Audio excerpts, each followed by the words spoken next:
सुधांशु जी, आम आदमी पार्टी कह रही है भाई आपको हरियाणा में कोई घुसने नहीं दे रहा, महाराष्ट्र में वो कांग्रेस के साथ जाएंगे या नहीं ये अभी उनको पता नहीं, लेकिन राष्ट्रीय स्तर पे वो आपको टक्कर देने को तैयार है।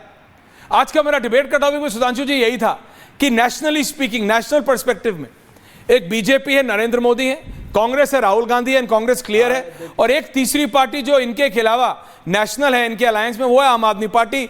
वो अपने आप को पॉलिटिक्स का अमिताभ बच्चन समझते हैं कि उनके सामने कोई और है नहीं, चाहे उनसे बड़े बड़े दिलीप कुमार भी रहे हैं, लेकिन वो कहते नहीं देखिए आई एम द बिगेस्ट।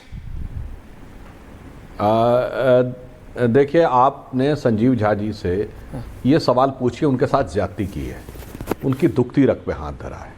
दो तरीके से उनकी दुखती रग इससे दब जाती है। पहला, उनके लिए तो कांग्रेस ने कहा था ना 4-6 सीटें लड़ लो बस, इससे ज़्यादा कुछ नहीं है, मतलब हैसियत कांग्रेस ने दिखा दी थी।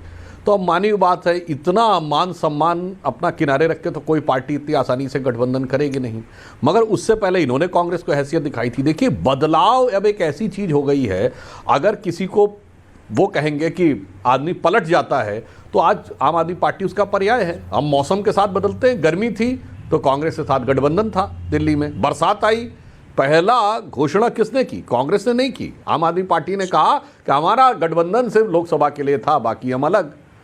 तो उसने भी कहा कांग्रेस ने, ठीक है भैया हम तुमको दिखाते हैं। हरियाणा में जब आपने गठबंधन की बात थी, उसने कहा लड़ लो भाई, 4-6 सीटें ले लो। तो दोनों वास्तविकता में क्या है, मैं आपको एक बात बताऊं, ये इंडी गठबंधन में किसी का भी लक्ष्य भारतीय जनता पार्टी से लड़ना, देश का कल्याण तो छोड़िए, भाजपा से लड़ना, मोदी जी के विराट व्यक्तित्व से लड़ना नहीं है। ये विपक्ष के रूप में अपनी स्थिति और हैसियत को बढ़ाना है, यानी विपक्ष की स्पेस लेना है।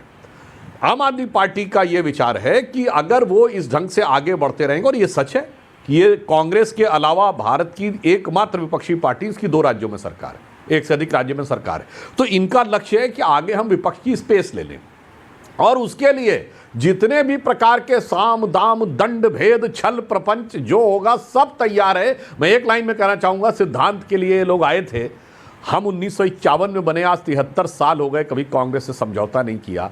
इन्होंने 73 दिन में कांग्रेस से समझौता किया था, और सत्ता की फट से कांग्रेस के कंधे पे चढ़ के सत्ता की दहलीज पार की थी।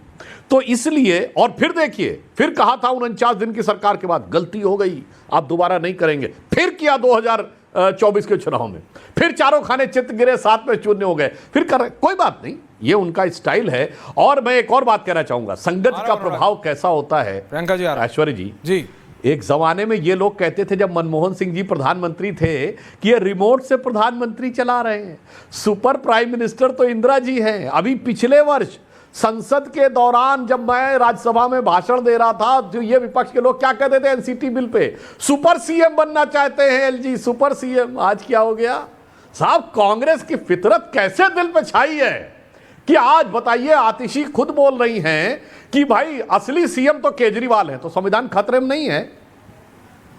इसे कहते हैं रफ्ता रफ्ता वो मेरी हस्ती का साया हो गए। क्या कांग्रेस की हस्ती आपके दिल पे ऐसी छाई कि जो उनका मॉडस ऑपरेंडी था वो भी आपने अडॉप्ट कर लिया। अब राहुल जी कहने को कुछ नहीं रह गया, आपका चाल चिंतन चेहरा चरित्र पूरी तरीके से जनता के सामने उजागर हो गया।